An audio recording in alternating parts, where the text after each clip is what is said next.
Ina is having trouble connecting, though.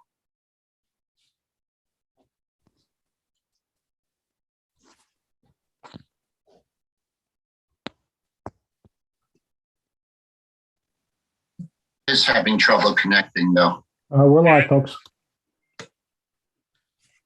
Good evening, everyone. Welcome to the second work session of the City Council for January 2022.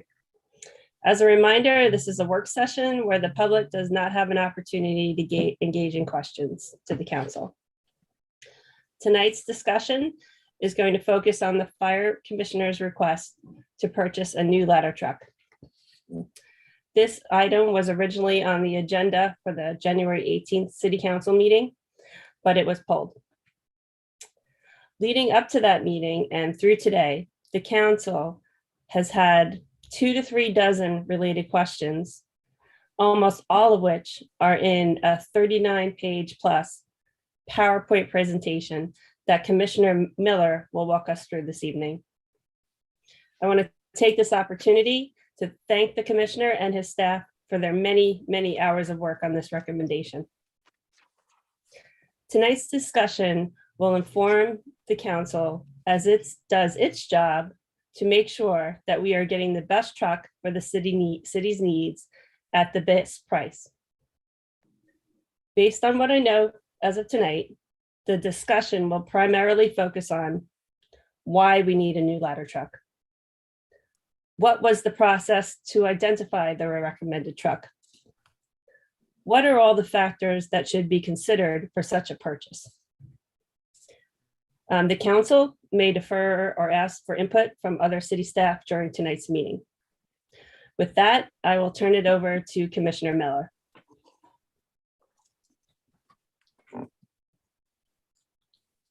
All right, thank you. Can you hear me? Yes, we can. Okay, great. Dave, whenever you're ready, if you want to start it, I'll present the presentation that we made. Next, Dave. Next, okay. In Long Beach, we have 61 high-rise buildings. 8 of them are over 7 stories tall. This includes schools, nursing homes, condos, hotels, and apartment buildings. After Superstorm Sandy, many homes in Long Beach went from 1-stories to 3-story houses. Long Beach is a barrier island that we all know and needs to be self-sufficient in case of bridge failure. Next. Construction in the city of Long Beach is adding additional multi-story high-rise buildings. For example, the Super Block located between Long Beach Boulevard and Riverside Boulevard, and there are more buildings going up on Shore Road. Next. We're guided by the NFPA and ISO, and they stand for the National Fire Protection Association, which is a national standard for fire service throughout the country, and the Insurance Service Office, which sets the fire insurance ratings for the residents of Long Beach. Next. In the ISO NFPA identify as low hazard areas, which would be 1 or 2-story dwellings, scattered businesses, like industrial occupancies. It's a smaller scale. You need 2 pumpers, 1 ladder truck, and other vehicles. Next. A medium hazard area would be apartments, offices, mercantile industrial occupancies. For that, you would need 3 engines and 1 ladder truck. Next. Long Beach falls into the high hazard area, which you have multiple apartment buildings, nursing homes, hotels, condos, schools. For that, you need 3 pumpers and 2 ladder trucks with other vehicles in the department. Next. So with that, for Long Beach, we definitely need to have our 2 ladder trucks in service at all times. These are recommendations based on both NFPA and ISO. Next. We are recommending, as the fire department, that the city enter an agreement to purchase the new ladder truck at the cost of $1.769 million to replace the existing ladder truck we have. Next. Why do we need the truck? Do we really need to replace the current one? Can we lease or buy a used ladder truck? Next. As you can see the picture here, this was our firehouse during Superstorm Sandy at headquarters. This is where it's elevated a little bit, so the trucks going out into the streets are a little bit further underneath the water. Next. So why? Our current truck has outlived its usefulness. Well, most fire apparatus last around 20 years based on the use. The damage to the truck during Hurricane Irene and Superstorm Sandy has accelerated the decline of the truck's serviceability. Now, we've experienced a high average of downtime in the last 5 years. The ladder truck's been out 2 of those years, waiting repairs and/or parts. Is it going to keep costing the city money to stay in service? We've spent over $300,000 so far keeping this truck going. We're getting near the end where it'll keep costing us more and more to keep going forward. Next. During May of 2021, the senior mechanic at the city garage advised the truck company members, along with the chiefs, that they should start looking to purchase a new ladder truck sooner rather than later because the damages in need of repair was increasing, as was the overall cost to keep the truck in service. In consideration of these looming repair issues, the committee was formed by the chiefs and the truck company members. In December of 2021, the final design with specifications was made for a replacement ladder truck. Next. The idea of purchasing a used ladder truck, where most fire apparatus last between 20 and 25 years, depending on location of use and how many alarms they respond to. In our city, we try to get 20 years for each piece of apparatus, but sometimes, for example, Irene and Sandy, damage happens that decreases the serviceability of an apparatus. Attempting to purchase a used ladder truck would mean it's probably been used to its potential. And for a high response area like Long Beach, the ladder truck would not last the time frame we would need it for. It would cost the city additional funds to maintain and have to eventually replace it. Next. What type of ladder truck should we purchase? The committee developed the pros and cons list for each of the manufacturers they looked at. Most of the manufacturers did not offer a truck with a ladder long enough to reach the upper floors of current buildings in the city, and other companies had trucks that were too long in length to get down the blocks like the canals, President Streets, and the one-ways in the West End. Next. Some of the manufacturing pros for the Pierce was an 18-month manufacturing time. It was a shorter truck to fit in the streets. It would be developed with salt water protection, larger variety of warranties, and pricing was better, and then manufacturing service centers are on Long Island. For the Ferrara, the pros was they had a 105-foot ladder and it was more compartment space. The Seagrave was just a compartment space, and the Rosenbauer was 18 months manufacturing with a larger cab. Next. Some of the cons that we faced was for the Pierce, it had less compartment space. For the Ferraras, decrease in reputability and a decrease in quality. For the Seagrave, it was a longer truck, 3-year delivery date, and 1.5 million starting price without adding anything extra to it. Rosenbauer, the ladder was too short, 88 feet, parts are not readily available. As a foreign manufacturer, and there's only one other department in NASA that actually has a truck from Rosenbauer. And the truck itself would be longer than what we were looking for. Next. Why right now? As a result of the extensive work done by the committee last fall, they were able to secure extremely competitive pricing. Trade-in value that we're hoping to get for the truck is between $200,000 and $250,000. The price of the ladder truck and all of its components will increase by 15% over $100,000 if the agreement's not reached by the end of the month. Not only could the overall price be withdrawn from the offer, but any incentive set forth in the offer are also subject to change if we do not accept. Next. Why wasn't this equipment already requested in prior capital plans? This equipment was not identified to be replaced in recent capital plan submissions. Prior capital plan submissions were made by the department projecting future needs. As an example, in 2012, prior to Superstorm Sandy, The new engine, we had put in for a new engine in capital project for 2018-19. The condition of this ladder truck has been deteriorating over the years, but dramatically starting the last 2 years. The department is attempting to be proactive in identifying the future needs of the department. Next. Why did we go with a Pierce? The Pierce offered the fastest and best quality turnaround time. Pierce owns Oshkosh Defense, which is contracted through Oshkosh Defense owns Pierce, which is contracted through Defense Production Act, which allows the materials before the manufacturing company. They get it first.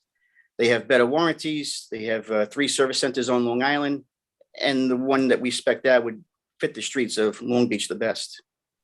Next. Was the Board of Fire Commissioners involved in the selection of this ladder apparatus. The truck committee was established and consisted of senior members from the company. Throughout the truck building process, the committee was in constant contact with the chief's office and the city garage, advising them of the progress of the truck. Fire commissioners were notified of the truck's progress, and the commission was notified upon completion of design. Next. Has a model of the Pierce apparatus been inspected, tested? If so, when and by whom? In September of 2021, Firemax Supply Company was able to bring down a demo truck to Long Beach for the committee to look at and check out. The truck was driven up and down the tight streets throughout the city, so members could see how it performed. Members were able to see all the various controls, compartments, cab space, and decide what worked and did not work for the city of Long Beach. The truck committee was able to look at a variety of current in-service Pierce ladder trucks across Long Island. North Belmore, in October of 21, the company was able to go check out the truck where they had their own dedication ceremony. Roslyn had one in July of 2021, North Merrick, October of 21, Lindenhurst in January of 22. Next. Do other Long Island fire departments use this aerial truck? If so, what is their experience with it? Currently on Long Island, there are 10 of these trucks in service with additional 5 on order. The committee spoke with 4 of these departments, asking many questions about their likes and dislikes. The committee was able to ascertain information such as not to go with Detroit diesel engine because Roslyn found it needed regeneration too frequently. When speaking with North Belmore, the department informed our truck committee they did not like the roll down compartment doors because they stick from time to time. Next. The proposal says it's being purchased under HGAC contract FS 12-19 item FS 19VA09. The 09 is for a Pierce Arrow. The resolution was to purchase a Pierce Enforcer. The contract, the 09 is the base model type of cab that is offered by Pierce. As an add-on option for the truck committee, decided it would best to go with the Velocity cab as it offers more room for cab in the cab for members. The Velocity does not have its own item number on the VS 12-19. Next. The contract price for the 09 is 1.3 million. The price resolution is 1.7. Why is there a difference? On the contract, the price is 1.3, and this is the base price. Adding to the contract is multiple services, testing, treatments by the dealer over the next 5 years. Also included is tool mounting, delivery fee, inspection trips out to the factory, and tools that are being purchased with the truck. Next. The 09 is the most expensive Pierce aerial listed in the HGAC contract. It was the most expensive option selected. Under the HGAC contract, Pierce Enforcers are less expensive than Pierce Arrows. The 09 is the only mid-mount 100-foot ladder listed on the HGAC contract. The Pierce Enforcer, that is $300,000 cheaper, is a 110 rear mount tower ladder. On the 107 rear mount tower ladder, or the 107 rear mount tower ladder, which is 2 different trucks. A mid-mount is shorter in length and height, which is what the committee is looking for. The resolution had a typo. It should have stated Pierce Velocity. Firemax Supply Company has corrected the contract and is attached and is sent over. Next. According to the proposal sheet, the engine is a 605 horsepower Cummins X15 engine. Per the Pierce website, the engine options for the Enforcer are Cummins L9, X12, or the PACCAR MX13 with engine horsepower 370 to 525 there is no 605 horsepower engine option listed out for the Enforcer. The X15 is an engine option on the Arrow, not the Enforcer. Parts of the Pierce website have not been updated since December of 19, included in the link to Pierce website for the Velocity cab, which is the cab the committee has decided to go with. Under engines, it states the Cummins X15 engine. Next. We are a 2 square mile city with flat terrain. Why does the apparatus need the highest horsepower, most expensive engine option available? The cab is a Velocity and not any of the other types listed. This is reflected in the bid spec and line item SKUs. The actual engine in the specification is the Cummins X15 Pro that has the horsepower specifications to match what's in writing. The apparatus is very heavy. The largest engine is normally spec'd on an aerial device. It was done on both the current ladder tower we have and the 91 Pierce ladder, which we had before. Hills would strain an engine more, but even getting the apparatus moving without taxing the engine to redline on flat ground requires the larger engine. Next. During our research, we were informed by each of the departments that have this truck and put a smaller engine in it have not been happy with the decision. More importantly, the city garage senior diesel mechanic recommended the bigger engine. The truck committee worked very closely with the city garage to make sure everything mechanical in the truck can be easily maintained by the garage when the first 5-year maintenance warranties are up. This prolongs the life of the truck. Next. The proposal includes equipment that goes on the fire truck, ladders, pike poles, extinguishers. Is this standard equipment that is included with the purchase of the fire truck, or are they add-ons? If an add-on is the new equipment needed, it may make sense to replace old equipment with the purchase of the new truck. But if it is an extra cost, is the equipment currently on hand in need of replacement? Normally, a new truck has a lot of new equipment that comes with it because of the equipment is currently in service or is outdated or over 20 years old. In this case, the truck committee went through all the equipment that is currently in service and wrote down items we needed to purchase with the truck. This included battery-powered fans, battery-powered lights, a thermal imaging camera, ladders, radios for the truck itself. These battery-powered items are needed as the new truck will not have a generator or power reels on it for an effort to cut costs on the truck. Next. The rest of the equipment, SCBA packs, saws, ropes, hand tools, other miscellaneous things will be transferred over from the current truck. This helps cut costs on the overall truck price. Many of our current ground ladders are in poor shape. There are 2 major aluminum ladder brands in use for the fire service. The brand we have is not what the manufacturer uses or designs for. We are able to accommodate more ground ladders into the new truck by going with the offered brand of ladders. Next. One of the reasons listed for selecting the Pierce truck is it's shorter in both length and height than the current truck. Length and height were used as cons on the other models in the comparison. But as an example, KME makes a fire truck that's even shorter than the Pierce, also with a 100-foot platform. This is not to say KME is a better option, but their websites say they offer the shortest wheelbases, overall lengths, and lowest heights in the industry. Yet they were not evaluated. The comparisons were not a comprehensive list of what's out there, but rather a sampling. The committee and the company first decided on larger issues such as a mid-mount, VS rear mount design, and the length of the aerial device. Once the type and size was established, the committee evaluated apparatus that met that specification.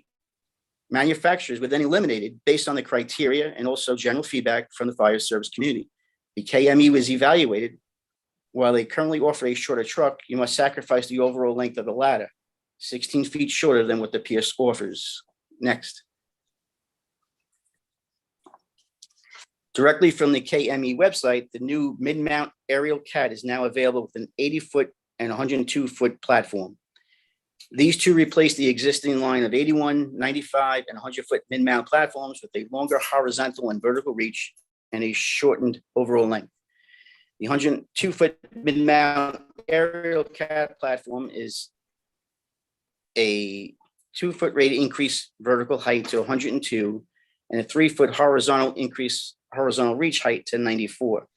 The apparatus overall length is decreased by 2 feet using the MFD cab. A 46-foot overall length is achievable. The 80-foot mid-mount platform rated vertical height is increased by 3 feet to 84, and the horizontal reach is extended 4 foot to 77. The vehicle overall length of the 84 mid-mount platform is just 43 feet. Next. Pierce also offers the largest scrub area out of all the manufacturers at 55 degrees. They also have the shortest length to get below grade, 20 feet, which is a must when dealing with taxpayer fires on Beach Street. Next. ThomasNet, a reference source for finding equipment suppliers, lists 10 of the largest U.S. fire apparatus manufacturers. Some of the largest manufacturers are not included on the comparison list. They all offer options with 100-foot platforms, which is what our department wants. Why weren't these options looked at? Spartan and Marion did not make the entire truck. They used third-party ladders and not of the design we agreed upon after much discussion, both within the company and the committee. Sutphin is a truss box boom tower ladder and not a ladder tower, meaning you cannot climb up and down the ladder while it's extended. They are not a popular truck in our area, with very few in service. Point Lookout has one and have not been fully happy with it. Next. The comparison sheets list a con for E1 as the ladder is only 95 feet. E1 has options with ladders up to 137 feet, longer than other manufacturers, and is 3.5 feet shorter than the Pierce. 7.5 feet shorter than the current ladder truck. Rosenbaum was also disqualified because the ladder truck was only 88 feet. Sorry, the ladder itself is only 88 feet. Rosenbaum platforms go up to 104. The information on the comparison sheet seems to conflict with the manufacturer information on the websites.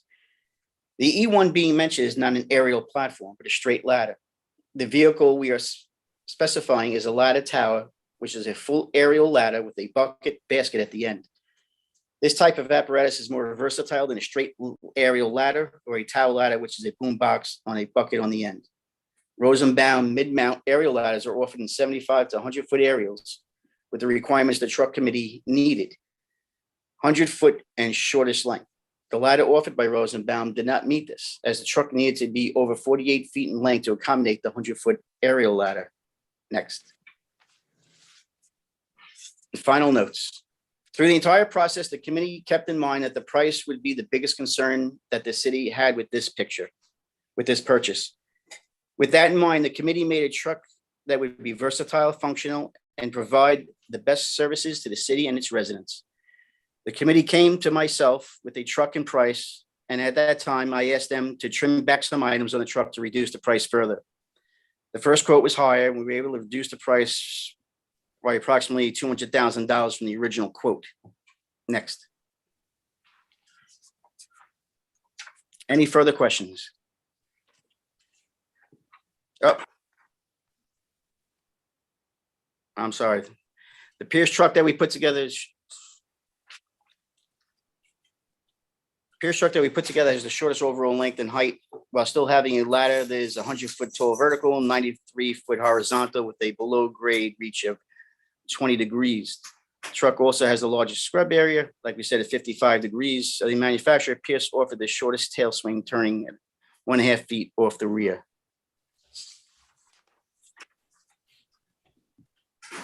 And that should be it. All right.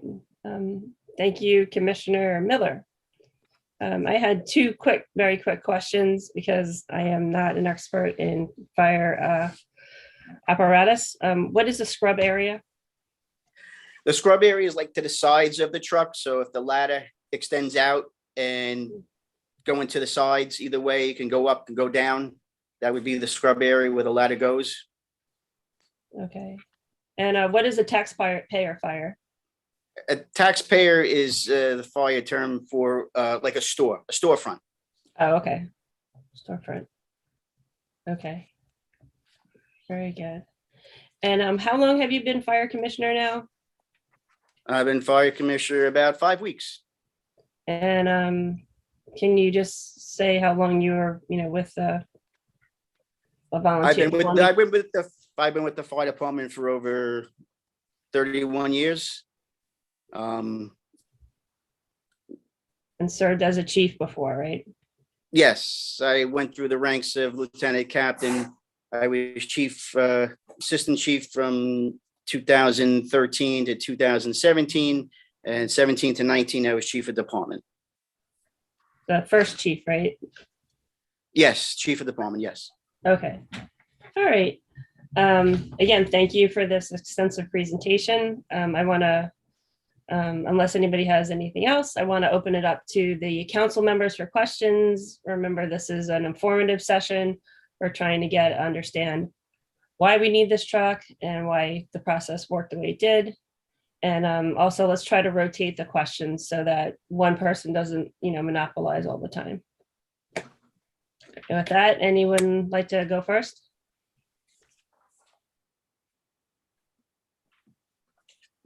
I will if no one else will. Thank you, Roy.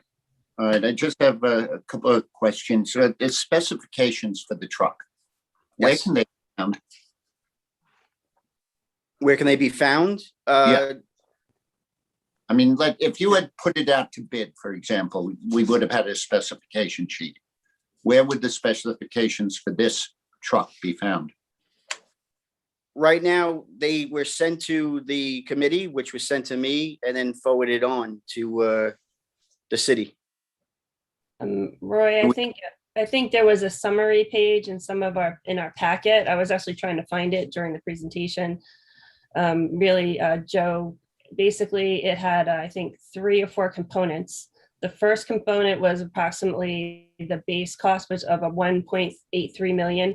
And then there was a second phase of 199,000 for the published costs, and then another 200 for unpublished costs. So I've not seen the specification sheet. that was in the packet that we all received, Roy.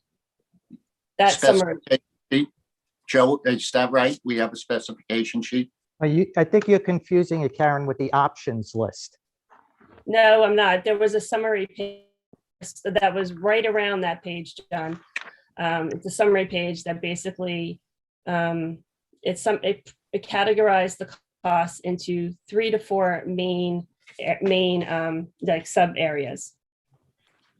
Joe, do you have that available so you can put it on the screen? I don't know if you No, can see. I'm asking Joe. I don't know if Karen's talking about that. No, Yeah. it's right around the specification sheets, which were like 25 pages. Does anyone have it available now? Okay. Rich, it was in the agenda packet. I don't know if Rich has it. Like I said, I've been trying to find it. Rich, you have it? Through my Or files. deep freeze. Give me a moment. Well,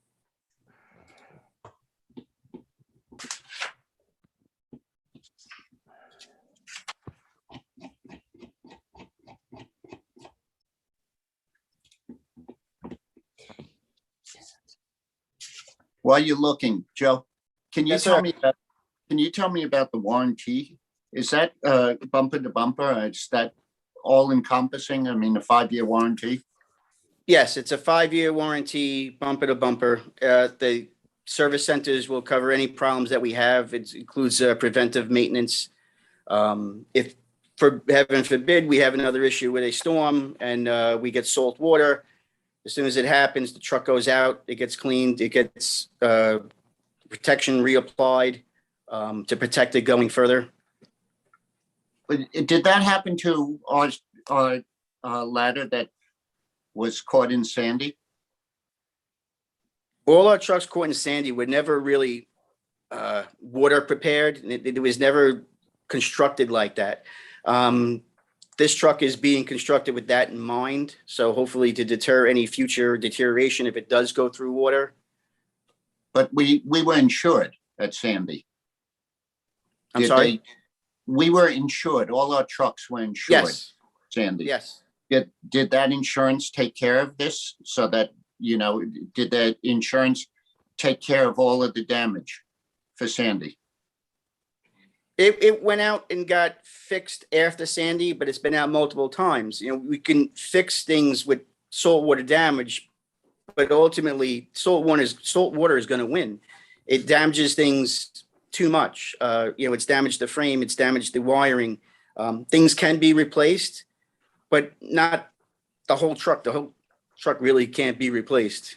But then why would insurance why would we accept insurance on something that's that's fatally damaged rather than replacement? Because at that time, it wasn't fatally damaged. They were able to repair it for us to keep using it. And that's why we've been able to use it for the last 8-9 years, because of all the stuff that was done. Usually our trucks last about 20 years. And having gone through all the salt water and having all this damage, it's just multiplied throughout the years of how much worse it's gotten. If it was a normal, truck where with no Sandy, no Irene, we'd have another 10 years out of it probably. Are you trying to, Commissioner Miller, are you trying to say that the damage was intrusive? Oh, absolutely. So therefore, The truck went through 4 or 5 feet of water. It can't get more intrusive than that, unfortunately, with it. I know, but that's most of us in Long Beach had our cars underwater, and most of us had our cars replaced. And that's why I'm kind of wondering with the insurance why the truck wasn't replaced. I mean, a lot of what you're saying is the problem with this truck is due to Sandy, and yet we paid insurance. Part of it is due from Sandy. Part of it is because of all the after effect afterwards and just wear and tear. We're a busy town with a lot of runs. We go in and out all the time. But when you say that Donna or Ina, can you talk about the insurance process, the claim process, or Rich, that happened here? That would be Rich. I understand that we had a giant inventory. I wasn't here, actually. I was an intern when Sandy happened, but when it all went down, we took a giant inventory of all the damage.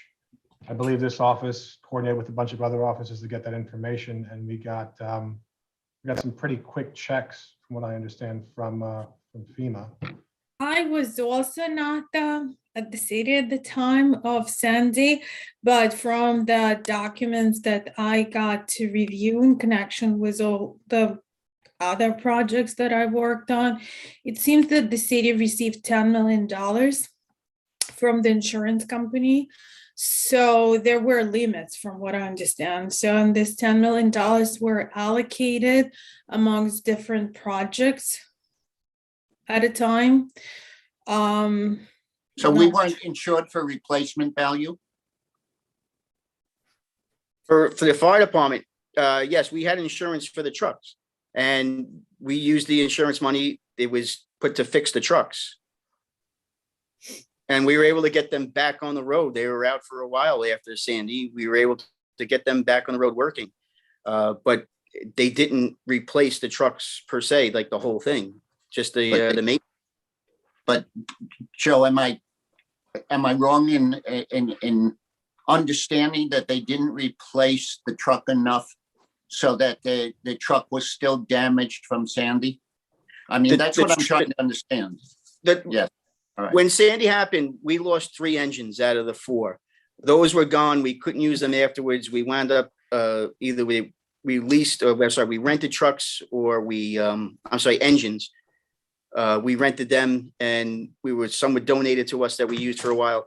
With the ladder trucks, they were able to do more with them in the sense of keeping them running and working.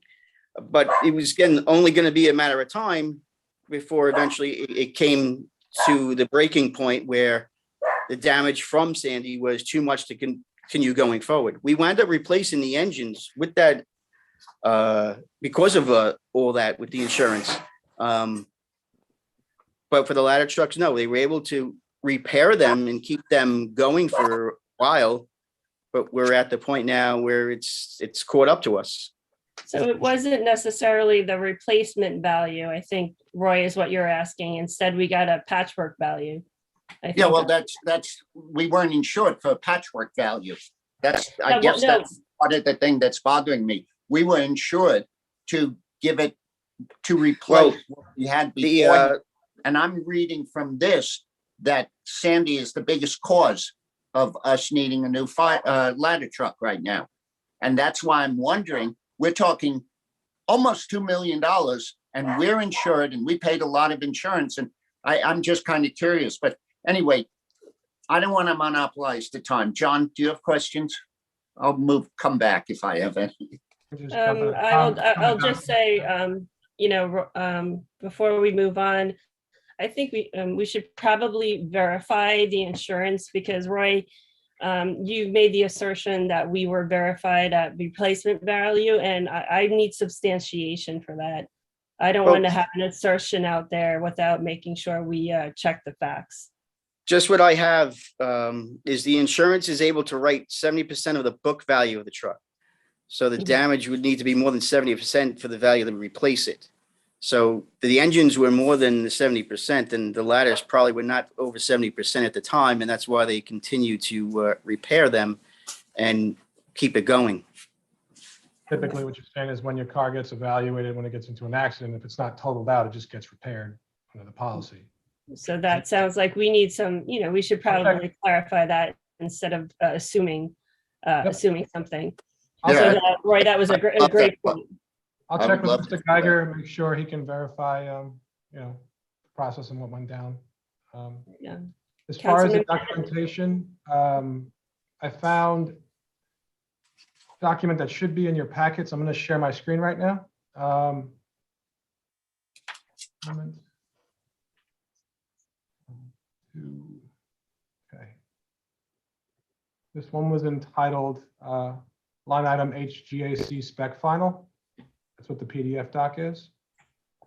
Is this what you were referring to, Council President? It's in that same packet. I can't find there's a summary page, which I thought was after that spec sheet.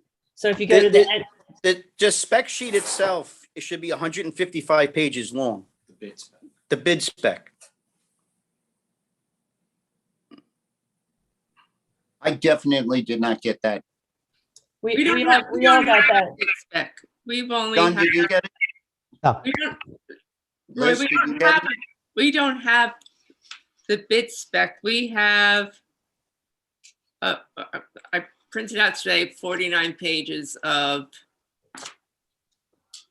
things that are, the cab, the height, everything has a price, the oil seals. But I also do not see, Karen, what you are referring to, and I've been through this. Yeah, it was a summary page, which said 1.3 million and then, 199,000. With the $2,000 thing on it? With the Are you- 20, Karen, are you talking about that? yes, that's what I'm talking about. Oh, So that page is That's a basically, contract pricing sheet. that's Right. that's not a spec sheet. That's not a spec sheet. right, that's a summary of a spec sheet. So basically, I'm saying that summary is what you can use to inform the spec sheet. Liz, you say you have a 49-page document that specifies price for each of the items? This part of the agenda, Liz, you're talking about this, right? I yeah, just had on That the, doesn't have prices on it. no. Right. That's It a- I'm says- getting, I'm You getting a just- copy of it right now, and I will send it to all of you. So basically, what I'm saying is all of that sheet without the prices is summarized on the other sheet John, that you found for me. So if in lieu of not having the exact pricing, Commissioner Miller can basically summarize each grouping of what we're getting in each component. But for example, how much did the Velocity cab add on to it? Exactly. 5,000.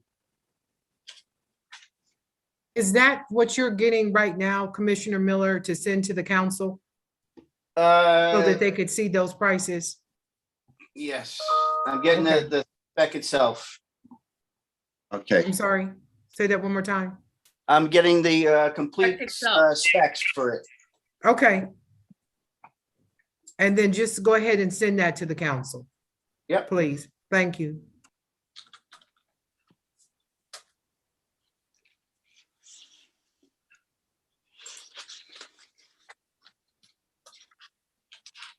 John, you want to? Or do you want to? Council- I guess I can. I'd Um, like to give Commissioner Miller another second. Are you ready, Commissioner Miller? Yes, I just sent it to everyone, so they'll Thank get you. it. Oh, I hear lots of beeping. Yeah, it just came through. Thank you. All right, I guess so. I guess like Karen stated earlier, I'm not an expert in this area.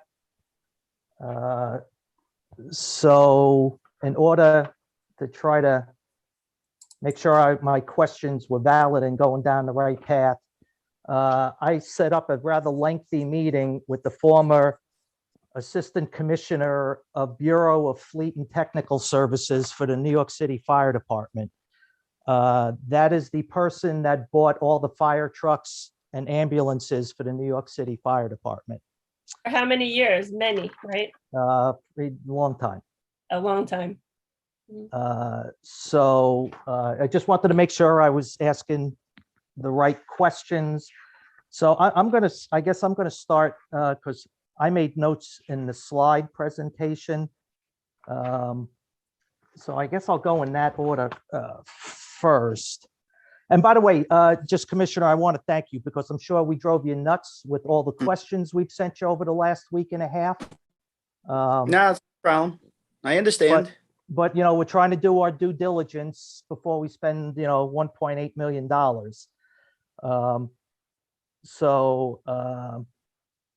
I guess just a general question. So the paperwork we got said the truck was the truck we're looking to replace is a 2007 Ferrara ladder truck, but on the fire department's website, it says the truck's a 2008. So I just, for clarity, do you know if it's a 7 or an 8? It's an 8. is The an other 8. thing, the typo. Okay, so it just might want to fix that in the paperwork. On the slide that had the title Houston, we have a problem. It said that in December of 2021, a final design with specifications was made for the replacement. We had emailed asking to see the specification that was put together for the vendor, and I guess you had said that there wasn't a spec put together for the vendor. So I guess what was put together for the vendor if a full spec wasn't put together? The committee met after they decided which truck they were going to go with. They met with the representative and they went through the whole specification with him, exactly what they were going to go with and what they were not going to go with. And that's how the specification that developed came to be. So how do they decide what truck they want to go with if they don't have a specification for what the needs are? They went around, again, like the presentation said, they went around and checked all different types of apparatus. They came to the decision that the Pierce was the one that worked best for them. So then they concentrated on looking at the Pierces that in and around this area. After they decided, yes, that's definitely the truck, they started talking with the manufacturer, Firematic Supply, and they sat down with him and they went through saying, we want a Pierce. This is the reason why. Let's talk about the different options. And that's where they came up with the specs from, because they went through what type of cab to get, the mid-mount, and everything else in between. Okay, so we kind of, so if I understand correctly, rather than us coming up with the specs of what we need, we came up with a general criteria of what we think we need.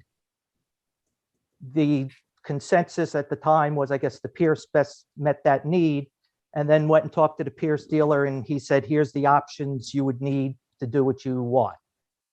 Would that be a pretty accurate summary? Yes. Okay, were any other vendors consulted to see if they had trucks that did what the city wanted? When they looked at all the other trucks that they couldn't find anything. So after reviewing it all, they just went with the Pierce. Okay, because as you know, I had sent in some of my questions, I found different information that there were other companies that made trucks that did meet that general criteria that, for example, I guess like, again, and even in the presentation here, we talked about the KME truck, and I'm not saying that's the right truck, but it still said no, the KME truck doesn't work because it's got an 84-foot ladder. But then the very next slide, you cut and paste from the KME website, which says, no, the ladder's 102 feet. So it would work. So. Right, but that truck's also 6 feet longer. The longer the Uh, ladder, the bigger the no. truck's gonna. No, truck isn't. That's the thing. That's what I'm saying. So, like I did do the research. That's what I'm saying. So I guess I'm not saying the Pierce isn't the right truck. I guess my concern is were there other options that maybe weren't looked at because the thought process was they didn't have what was needed. No, they went through what they thought were the viable trucks that might be considered for this area, and they selected the Pierce out of those that they reviewed. Okay. About how many calls per year does that ladder truck go on? Ballpark. I know you're not going to have all this off the top of your head. I mean, I'm guessing. About 1,200. Okay, because I'm guessing it's 2343, the pay truck that does the most runs. Well, they also go on EMS calls, Right. which the ladder truck doesn't. Right. But about, you think it's probably over 1,000? I would think so. Okay. Let's see. Also in the presentation, it talked about if we don't buy the truck by the end of the month, some incentives that are set forth in the offer may be withdrawn. I didn't see any incentives listed in the offer sheet. So what incentives are we talking about? The prices of materials overall will be going up, according to them, in February. So the incentive was to purchase it at a cheaper price instead of delaying purchase and paying more money. Okay, so it's just their February 1st price increase, basically. Correct. Okay. And those early incentive payments that would trim down some of the costs. I think you saw that in one of the offer sheets in the proposal. All right.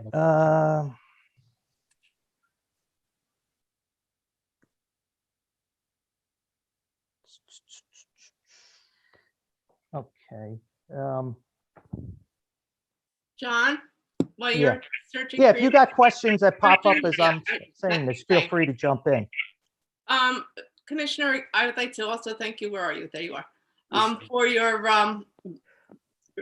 your work and being patient with the extreme amount of questions that we're asking about this fire truck, because we are not experts.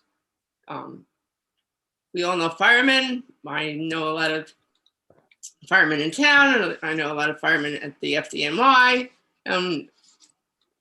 It's when you when you talk to Point Lookout and to the other surrounding towns that they weren't happy with some of the trucks that they chose. Happy is kind of subjective. Did they give any specifics on why they were not happy Okay, which one? with the truck? Sutphen had mechanical issues which took it out of service for its. Okay. Fleet. I'm just listening right now to the committee who's here with me. One of them is this. I'm sorry, Commissioner, can you introduce the committee while they're there, please? Sure, I have Joe Field, Teddy Reinhardt, Brian Hockeiser, and John Marino. But they're the ones that did all the research. They're the ones that went through everything. To answer your question, like the Sutphen, they had a lot of mechanical issues. It was out of service a lot more than we would like a truck to be. It was a fleet-wide issue. It was a fleet-wide issue with It them. was a total recall of all their devices, not just a specific vehicle. What else would other Who is departments? that? Who is that? There was a fleet issue for the Sutphen The ladder Sutphen. truck. That they had recalls for a lot of their trucks because of mechanical issues. Other departments, some of it was that they went with the lower engine and they couldn't get their trucks up to speed as quickly as they would like. There was issues like that. So when they went around and talked to everyone, they got all the pros and cons of what they did and what they have, and that's what they based a lot of decision off of. Just another follow-up question regarding the ladders. So you stated that this one ladder has been out of service for significant periods of time. Right, over the last 5 years, for about 2 years, if No, but- mesh it all together. But then you also said that, I don't know if it's required or suggested that we have 2 ladders. Yeah, it's required for required. insurance rating and the NFPA standards. Right, so if we're out of standards, are we penalized as a city? No, we're not penalized. We do have mutual aid that comes in. But, they come when they can. We need to, according to what they require of us, have 2 ladder trucks. Now, does the ladder truck go out, as you said, on mutual aid? The city of Long Beach goes to other towns sometimes when there's Of course, it's Island Park or to Oceanside. And yes. okay. Liz, you really bring up some great points here because it related to that. The council really hasn't seen any performance reports that I can recall from the fire department on a regular basis. So, maybe that's something that we could, think about. To hear that, for 40% of the time over the past, basically 40% of the time, this truck has been out of service the last 5 years is concerning, coupled with, we actually don't know the in-service percentage of the other ladder truck. So, how often are we without both ladder trucks? Luckily, we haven't been without both at the same time. We've worked it as best as we can to keep them in service, at least one of them. But the other truck also is starting to have issues too. That was just out for the last, month and a half. And we came back and we had to put it back out again. We just got it back yesterday. I'm sorry, when you say I'm asking questions just to make an educated decision on the truck in general, that the city garage is fixing these trucks, these ladders, or all our fire trucks? I have to say, I've never seen a fire truck at the city garage. The city garage does fix some of the things on the trucks. Most times, especially with the ladder trucks, they'll have to be sent out to the dealers because they have the professional ones that work on it all the time, and they'll be the ones fixing them. Okay, so then our city garage is not working on the trucks or ladder. I have to They- show you. I have to use specific terminology. They do. They work on the truck, whether it's the trucks or the engine. If it's something minor that they can handle, they do. If it's something that's more involved or they cannot do, then they have to send it out. And that's where that's where it costs us more money when it's sent course. out. No, Okay. Yes. Wait, if we have a proper service agreement, it shouldn't cost us to get the equipment serviced. It shouldn't cost us anything. Correct. That's why with the new truck, we'd have a 5-year service agreement going forward with the new truck for the next 5 years. It would just go out to that service center. I was like 6 years. It's a 6-year thing.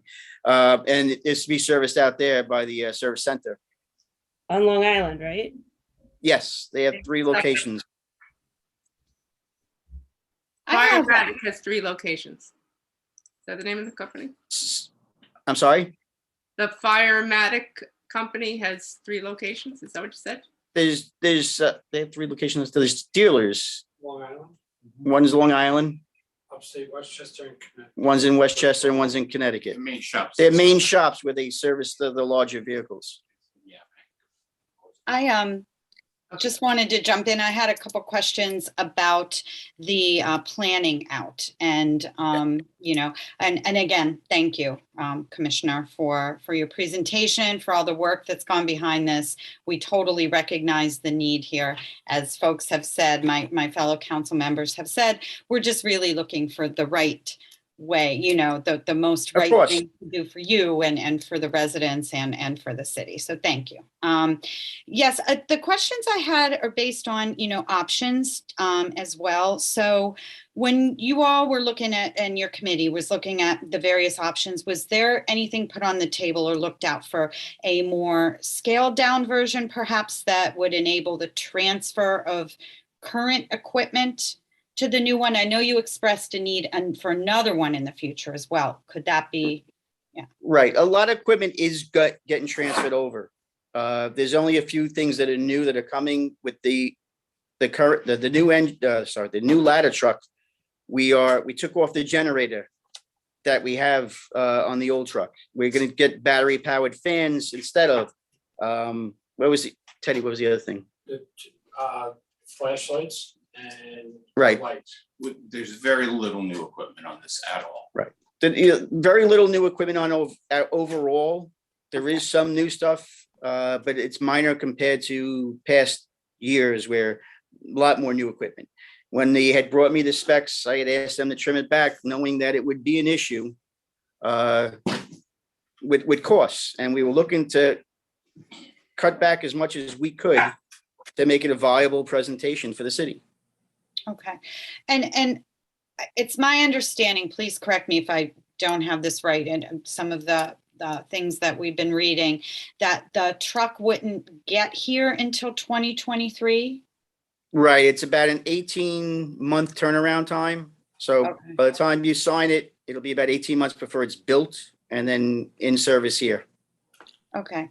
Does that provide room, like, say, for example, I'm just throwing something out there, we miss this deadline or whatever on the 31st. Would that afford us some time, since it is like a longer time to look at any other options in between? Like, how does that?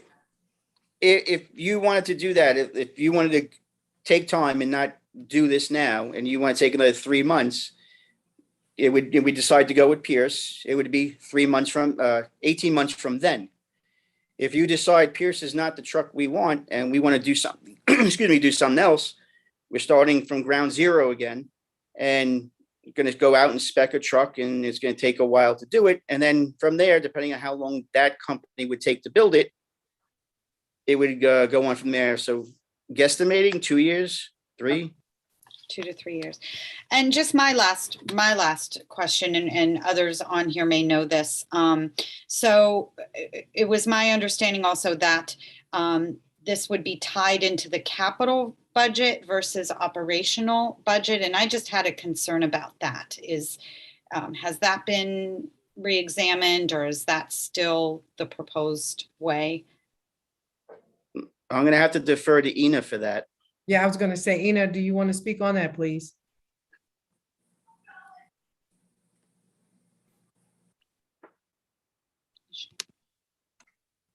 Hello, good evening. I'm sorry, Tina, I want to make sure that I'm answering the exact question. So you were asking about the concerns that it's in a capital budget versus operating budget? Yes. Mm-hmm. So I actually think that it's very important that we talk about it, so we're all on the same page about capital versus operating for items of this magnitude. So it's about $1.8 million purchase. We don't have, in operating budget itself, we don't have funds to buy it outright, right? So it's we need to buy it using different kinds of financing, right? So either we buy it by issuing bonds, getting money and paying for it, or we can lease something like that, which is a capital lease, and we would be paying for it throughout whatever the term of the lease is, with at the end, when we're paid off, we the city own the car. So both leases and bonds they have their own pros and cons. And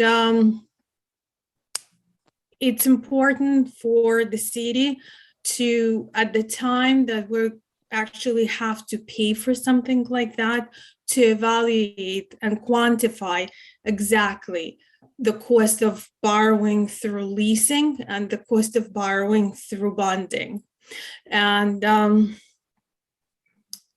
it could only be done at the time that we're ready. It could be done now, but obviously markets change between now and the 18 months from now or 3 years from now. So interest rates on bonds and interest rates on leases will change from now to then. And we would need to do this kind of analysis at that point. So I'm sure that everybody knows okay, I didn't realize my video was not working. So both leases and bonds have their pros and cons. So a lease is an obligation that's secured by leased equipment. So basically, until we're paid totally for the equipment, lease company or financing company owns that asset, not the city. The city has to do an annual appropriation, meaning that every year, city council has to approve amounts needed to pay down that lease. It does not require credit rating. It's a subject to a period of probable usefulness. So usually lease company would not lease you something for 20 years if they think that the normal useful life of an asset is 10, right? Rates tend to be higher than bonds on leases. I'm sorry. Donna,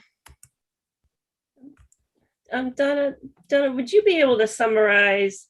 So I think if I want to make sure I understand your question correctly, whether we're going to do a capital lease or whether we're a bond, we really can't say at this point. We will do whatever is best for the city once we know that it is ready. The idea of putting in operating is that if we have a lease, then we put the lease payments within the operating budget every year. However many years the lease tells us that, if it's a 5-year lease or a 10-year lease. If it's a bond, that means that it turned out to be much cheaper for us to bond the money. But when we bond it, it still has to be paid back over the useful life of the asset. So we really can't say whether it will be capital or whether it be capital or operating. We're just going to do the best that we can do. We also have time to look at grants and look at other funding sources in the meantime, while we're trying to get while we're waiting for the fire truck to come. That's So an we're looking at important point. money everywhere. We're going to look for money everywhere. Right. Yeah. So just, I guess for some clarity here, then if we approve the purchase of the truck, we are obligating ourselves financially to this purchase without knowing how we're going to pay for it yet. Is that correct? That's correct. Okay. Is that an acceptable practice? Can we do that? Well, you can, Rich, you want to answer that? Because you can say we're going to bond the truck and that at the time it comes, if we can lease it, we can lease it at a better rate. But Well, if we, the concern is, let's say it goes into the capital plan. The general practice and recommendation on large purchases like this, right, or what we've done is we pair a resolution like this with the purchase of equipment simultaneously with a publication of a bond ordinance, right? What that bond ordinance does, right, is authorizes the council, the city, to bond at a future date. It's not the bond itself, but it at least gives the city the opportunity to bond for it if that's the best possible route. In the bond ordinance itself, you'll find that there's some flexibility in the bond ordinance, which allows for funding through maybe through grants if we find a grant, right? and we don't have to bond for it. The other alternative that Enid kind of touched on is the finance and lease aspect of it. So the best practice, John, or the common practice is to authorize the bond simultaneously with the equipment purchase. So that way, Best practice, yes, would be to have a bond authorization because that would allow for payment in any course.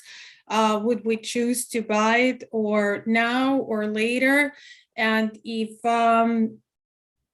and when we have to pay for it, the city always evaluates best way to finance it. And the major distinction she kind of touched on a moment ago was difference between leasing and bonds, right? Bonds is a general pledge of money. So it's guaranteed full faith and credit.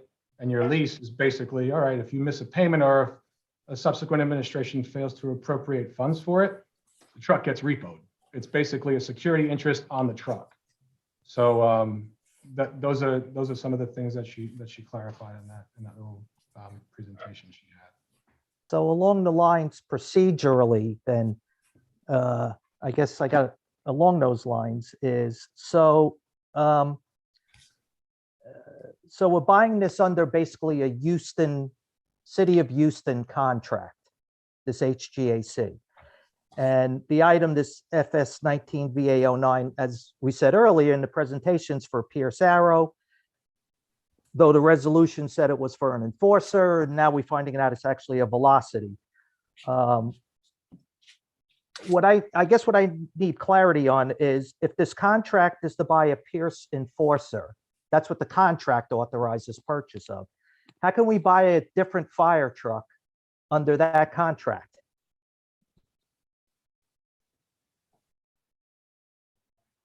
I think the bid document itself is a cooperative purchasing program. Like that's how the bid was put out. So you have approved vendors for a particular type of vehicle or make.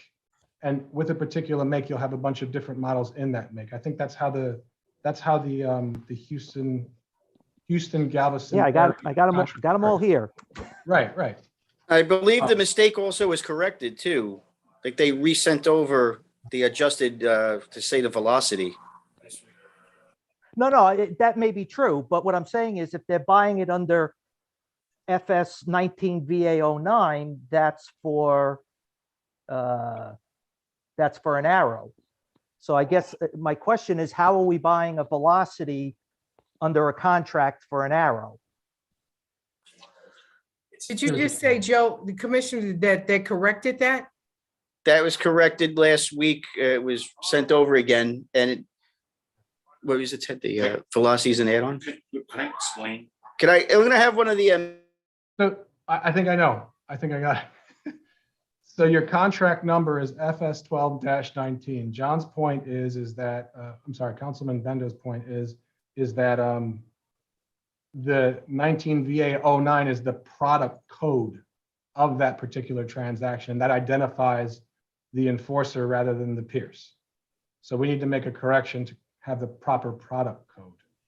Am I? That may be the case, I guess, if there's a product code for there may be a contract for first of all, velocity, the word, this is the first we're hearing of this. So I don't know if there's a product code for under HGAC for a velocity. There might be.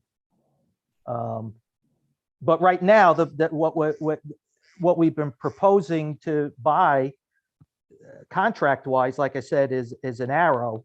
So that's where I'm not getting the connection of if the contract's for an Arrow and we're buying a different chassis or truck. So will the how is that contract even- be adjusted to what we're actually buying? I think that's the question. Whatever we're buying, that's what the contract should say. That would make sense. Yeah. So let's just make sure that happens. And the other, and then the other thing is, as part of this lengthy meeting I had with the former fire commissioner from New York, we contacted FDNY and just asking if it would be permissible for the city to piggyback on their contracts, because they buy clearly a lot more equipment than anyone else. And the city did say, yeah, we could piggyback on them. It goes through the Department of Citywide Administrative Services. Councilman Bendo, can you just hold off because Commissioner Miller is no longer with us. Yeah, he must have Dropped off. Well, Dave, this had actually. He this he dropped off. probably- I'm trying to get him reconnected right now. Hang on. And this Clarify, probably no has longer what- with us on the Zoom, please. Right, this probably has less to do with him than it does probably with the purchasing side of it. So what I would say is that the gentleman that you talked to, it would have been nice if he had contacted us and told us before tonight that we could piggyback on NYPD fire. The person so, that I spoke with offered to help with the selection of the fire truck, Mhm. and he was told that his services were not desired. Okay, but I'm saying the NYPD, the NYFD, that if we could have piggybacked on their contract, had I known, maybe we would have reached out, not maybe. Well, but I we just would found out. We would have reached out. I just found out. That's what I'm saying. So. Look, I mean, you I know, put John, like I 25 think or what we 30 need to hours do into is this. the gentleman that you talked to, I would like to talk to him. Since he said that he reached out, they didn't want his help, but he was willing to help you. So if you could just pass on the information to me, I will reach out to him, and I will reach out with Commissioner Miller, and we will talk to him so we can get a better understanding. Okay. Because now we're in the 24th hour of this, and I would like to hear what he has to say. Well, But John, in all Please forgive fairness, me. John, I have some further questions before we jump to that point, which would have helped build up to where you are at right now. And so what you're talking about is process, right? So I had some initial questions, which would have rather come before the financing questions here. Okay, I think we're back. Hi. Okay. Welcome so back. I'm just gonna focus on some operational questions here, to which will build up to John's point, or some of his points. Firematic. I have I think 4 questions that I'll just rattle off, and then if you could answer. Yes. How long have they been our equipment suppliers? Number 1. What is their commission that they get off each purchase? And is that competitive? And how do we know it's a competitive commission? And then finally, Pierce, the manufacturer, is prominently featured on all over Firematic's website. So, I really like a better understanding of how long, we've been dealing with Firematic, and how do I know that they're the best supplier, and that we get the most, they get the most, we get the best rate from them. Yep. I'm gonna put, when their preferred supplier is Pierce. right, I'm gonna put Chief Hawkeyser back on. He has that info because they've dealt with him for a long time. Yeah, that's my point. Just to let you know, Firematic Supply has been in operation for well over 30 years. We bought the original committee I was on in 1988, 89 to buy our first ladder truck that I was involved with was a Pierce, and Firematic was the dealer. When it comes to fire truck manufacturers, a lot of their local dealers sell other products. So for example, you've heard the term Jaws of Life, which is a generic term for the Hearst tool. They're like our Hearst tool dealer. So they don't just sell fire trucks, they sell other equipment as well. So as far as what their commission rates are, it's a moot point because they're not going to share what they make in commissions, and you cannot buy a Pierce in the metro area except from Firematic Supply. So that's exactly my concern. If there's only one game in town, how do I know? It's that way with every fire truck manufacturer. They have a manufacturer's rep that reps it. For example, the truck that we have now came from Neville Fire Apparatus. They had the contract to sell Ferrara. Today, because Ferrara was now bought by somebody called the Rev Group, Hendrickson Fire Equipment is now the dealer. So you can't shop a vehicle separate from the dealer that's tied to that contractual area. Right, so but Yeah, my you- question, but the relevant question here is if we can't, a dealer can't shop, we have to go with a specific dealer. Have we shopped the dealer? You can't shop the dealer in the Metro New York area. They are the sole dealer. It's like walking into a Chevy dealer and trying to buy a Mercedes. Okay, it's a captive audience, and that's the way it's always been. So we have to go with Firematic. It's a monopoly in the tri-state area. If we're gonna get Pierce, then Correct. yes, then Firematic.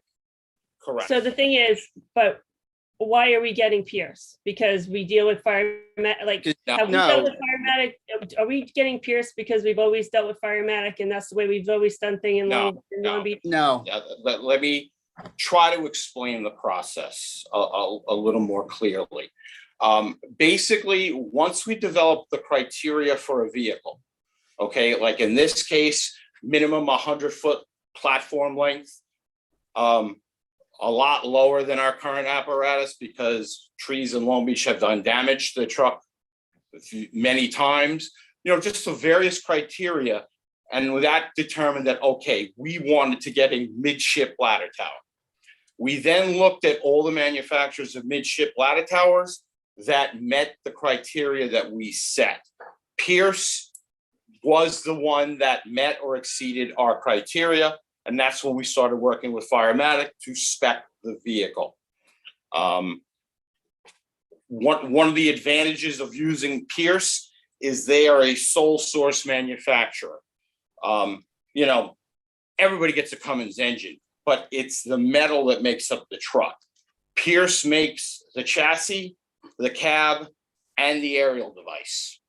Whereas our current vehicle, which is a Ferrara, the ladder's made by a company called Smeal.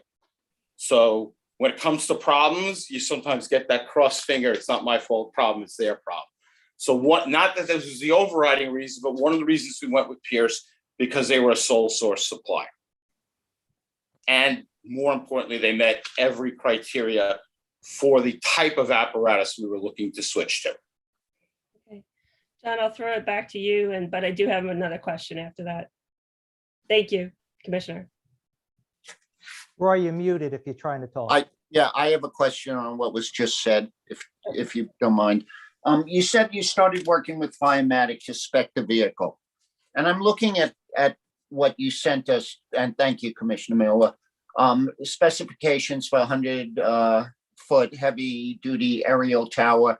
And this is at the time we were talking about bids, and sealed bids will be received by Long Beach Fire Department for furnishing of all necessary labor, equipment, and material for the fire apparatus. And then it goes through 147 pages of the specs. But when you look at these specs, they're very, very, very specific to a quarter inch of the type of stuff that you want. For example, front tires. The front tires shall be Goodyear radials 445/65R 22.5 20 ply all position G 256 MS tread. Okay. The tires shall be mounted on Alcoa 22.50 times 13 polished aluminum disc type wheels with 10 stud 11.25 bolt circles. Rear axle shall be a Mentor model RT 52-185. And in other words, you go through this 147 pages, and it's very, very specific. So Firematic helped you draw up these specifications? When you do any large scale purchase, I'm an IT guy. I bought millions of dollars of IT equipment. It's the same way. Once you work with a manufacturer that you pick, and it is an item that's going out to bid, they give you the specs in very specific fashion. So that really but they never say Pierce, and you'll never see it, but they always put the specs in a very specific, the only name brands you'll see are generic components, but it's written in a very specific fashion on how they manufacture it, so that if Joe's Fire Equipment comes in for $750,000, which they claim is the same vehicle, and you compare spec to spec, they won't be the same, and you don't have to, and the exceptions allow you to not get that lower bid because it's not the same vehicle. It's like, so in other words, if this had gone out to bid, nobody else could have bid on it except Pierce. Everybody could have bid on it. Nobody would have met the specifications except Pierce, Exactly. and that's the way it's always written. Well, their specifications are by manufacturer, right? Right. If we were, like you mentioned, KME, and I'll be honest, we looked at a KME before we bought the current truck, not good. But if we were to buy a KME, we would have gotten a bid spec that they wrote with, specific to their vehicle so that Pierce couldn't bid on it. Well, let me rephrase that. Anybody can bid on it, but Pierce wouldn't be able to match the important specifications that delineate one manufacturer's vehicle from another. So putting it out to bid is actually a misnomer because it's already been decided before it would go out to bid. Absolutely. And I bet you that happens with garbage trucks and everything else. So Because- wait, so, Yeah. okay, so in doing my due diligence, I got from FDNY, I got two of their specification sheets or specifications for ladder trucks. One was 168 pages, the other was 208 pages. FDNY developed the specifications and then sends them out to the vendors for bids. So, Well, the FDNY uses very specific brands that will meet their standards and their spec. They do not have a vehicle like this at all. They do not use ladder towers in the city of New York. They use something called the tower ladder.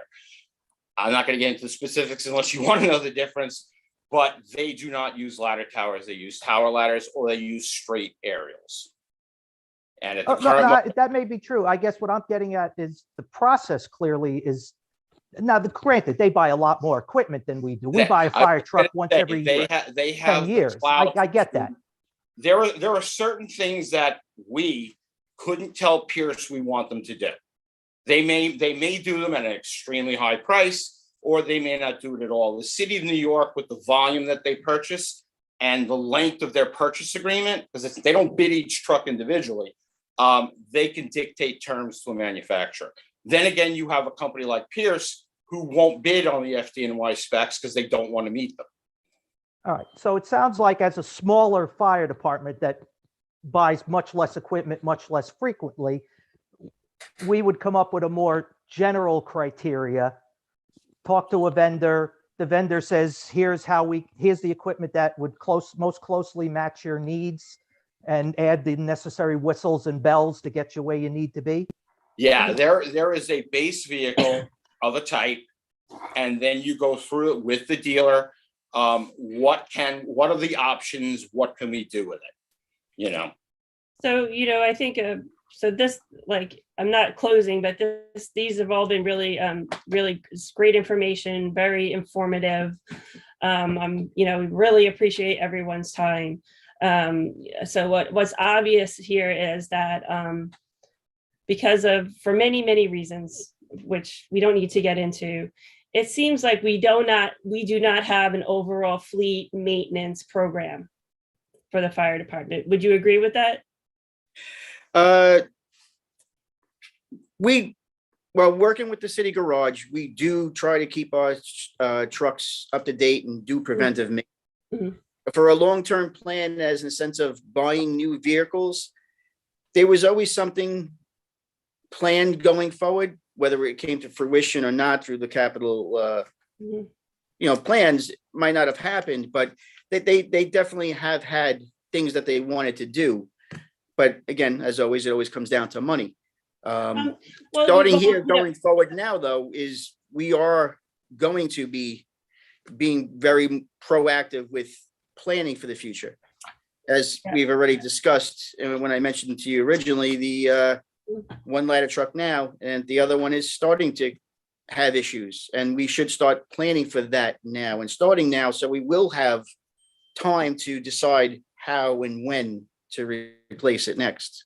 It's Well, it's just a little concerning to me that when we're looking at the bigger picture here as a council, is that we have this need for this one truck, and it seems like a one-off, whereas the way the budget is managed and everything else and the capital plan, it's a multi-year strategic sort of forward-looking process, which, Yes.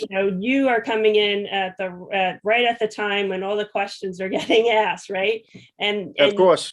And so it's like no good deed goes unpunished here. And you're asked, and we have someone that's giving us all this information. So, what I keep thinking is a fleet management program. And I think of multi-vehicle discounts, where we go with one manufacturer so that we say we can buy this truck now, but if you give us a better price, we can buy this engine in a year from now. So give me a better deal. Well, what I want to say is that in the past, there has not been any fleet management. That's what we're trying to do. Exactly. The only thing we can do is go by where we are right now and start to try to move forward.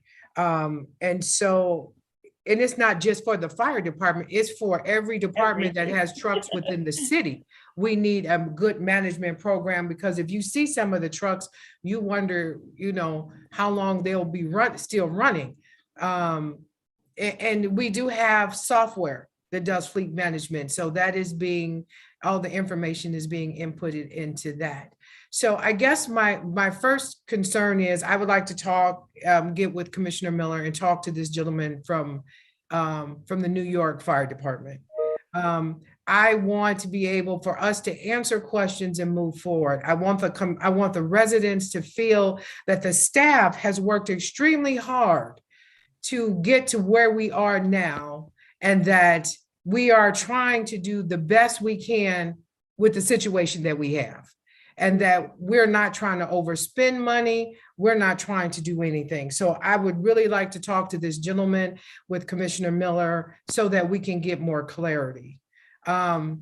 And then if we need to, when we go, if you all have additional questions, we can send some information out. And if you have additional questions that you could ask, or send us the questions, that we can answer those questions on Monday. I just want to thank you for that, Donna. I just want to point out that, you have been instrumental in making sure that we follow process in the city now with every single thing that we do. And, I want to make it clear that the Board of Fire Commissioners, right, to me, still needs to be brought into this process because their power per our charter is that they shall have the care, custody, and control of all properties belonging to the fire department. So to me, our checks and balances and our process is that I can go to the Board of Commissioners, Fire Commissioners, and ask each one of them, are you comfortable with this? Have you done the due diligence? They're the ones that should be asking all of these questions. I appreciate there was a truck committee, but that, I'd like to see that truck committee report to the Fire Board of Commissioners, and then the Fire Board of Commissioners present to be part of this conversation tonight. So hopefully, that could happen sooner rather than later. And again, that this gentleman that was a former commissioner for FDNY, if he could provide some of his input. It's always great to have an independent perspective on things. So, what I don't really see the harm there. Does anybody on the council have any other questions or comments? Go ahead, Bray. I'm sorry, John, go ahead. No, I was just going to thank Joe and his team for their patience, because like I said, we've been peppering them with a lot of questions the last week and a half or so, and not easy questions to answer. So thank you. I just hope you guys understand we're just doing it as part of our due diligence to make sure, we need to make sure you get the equipment you need for your guys, but also make sure we are making sure the taxpayers' interests are represented as well. Absolutely. I understand completely, and I hope that we were able to answer a lot of your questions tonight. It's fabulous. Yeah. It was a great job. Roy, did you have a comment? Yeah, and Joe, thank you so much. Thank you. I know we've, asking a lot. Donna, I guess I'm a little, I don't upset or concerned about the bid process from what I've heard tonight. From what I've heard tonight, basically the bid process is the vendor gives you specifications so that only one person, anyone can bid, but only one person can fit the specifications. And I've often said it bothers me that we only seem to get one bid for so many things, only one bid. And, you know, I thought, do we have an obligation to put something like this out to bid? You should. I mean, this happened to be one item that they wrote the specifications. That what I understood them to say was that they went around, they looked at different trucks, they came up with what they wanted, and then the specifications were written. But not all bids are done that way.